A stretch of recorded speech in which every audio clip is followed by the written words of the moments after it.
Emitter,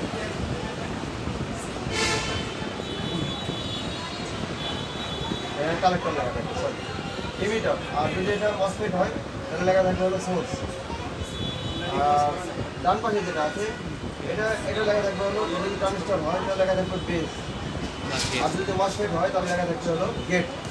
বলে এই জিনিসটা এইভাবে মসফেটটাকে রাখবেন, রাখার পরে নিচে যেটা থাকবে এটা কালেক্টর অথবা ড্রেন। আর বাম সাইডে যেটা থাকবে এটা হলো ইমিটার অথবা সোর্স। আর ডান সাইডে থাকবে যেটা এটা হলো বেস অথবা গেট। বোঝা এই জিনিসটা? আপনি যখন এখানে ভোল্টেজ দিবেন, এখানে যখন ভোল্টেজ দিবেন সেটা যে কোনো মাপের ভোল্টেজ হতে পারে, দিলে কী হবে ভিতরে কী হবে এই গেট কালেক্টর আর ইমিটার শর্ট অবস্থায় থাকে। এই ভোল্টেজ পাওয়ার এসি দিবে, কখনো সিপিইউ দিবে, এখানে দিবেই এখন।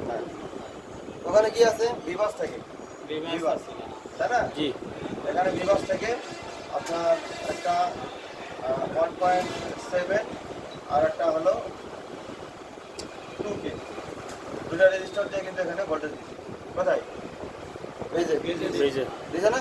তো যখন আমরা চার্জার ঢুকেছি তখন এটা কিন্তু অটোমেটিক্যালি এনাবল হয়ে যাচ্ছে, অর্থাৎ কালেক্টর ইমিটার শর্ট হয়ে যাচ্ছে।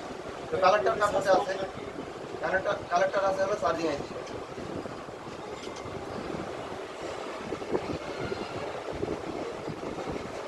এটা আছে হলো চার্জিং আইসি।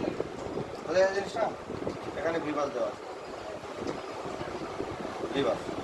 আর এই লাইনটা একত্রিত করে এখানে একটা রেজিস্টারের মাধ্যমে কোথায় গেছে, এটা ব্যাটারি কানেক্টরে গেছে। এটা হলো ব্যাটারি বাস। বোঝা এই জিনিসটা? আর এই যে এটা এখানে লেখা আছে হলো ভোল্টেজ ড্রাইভ, এটা হলো পিএম। এখানে লেখা আছে VDR ভোল্টেজ ড্রাইভ। বোঝা এই জিনিসটা? তো ব্যাটারিকে তো চার্জ করে দিতে হবে। এখানে কিন্তু বিভাগ আছে, এখানেও কিন্তু একই লাইন। তো আমরা যখন চার্জার ঢোকাচ্ছি তখন চার্জিং আইসিতেও ভোল্টেজ যাচ্ছে, আবার হলো ওই প্লেটেও ভোল্টেজ যাচ্ছে। তো তারপরেই মসফেট কী হচ্ছে, এনাবল হয়ে যাচ্ছে। তো সরাসরি পাওয়ার আইসি ওকে এনাবল না করায় কার মাধ্যমে করাচ্ছে? কন্ট্রোল না করে কার মাধ্যমে? ট্রানজিস্টরের মাধ্যমে কন্ট্রোল করাচ্ছে। তো ট্রানজিস্টর যদি এনাবল না হতে পারে, ট্রানজিস্টর যদি কোনোভাবে এনাবল না হতে পারে, তো আইসি কিন্তু কাজ করবে না, ফেক চার্জ হবে। বুঝলেন না? তাহলে কী করবেন, এটা বাইপাস করার সিস্টেম আছে। ইমিটার আর কালেক্টর এটা শর্ট করে দেবে, তাহলে হবে।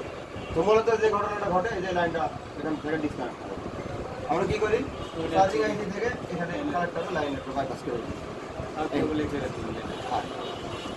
ওইখান থেকে বুঝলেন না? এই হলো টেকনো ইনফিনিক্সের সিম্পল একটা সার্কিট, ছোট্ট করে বুঝলাম।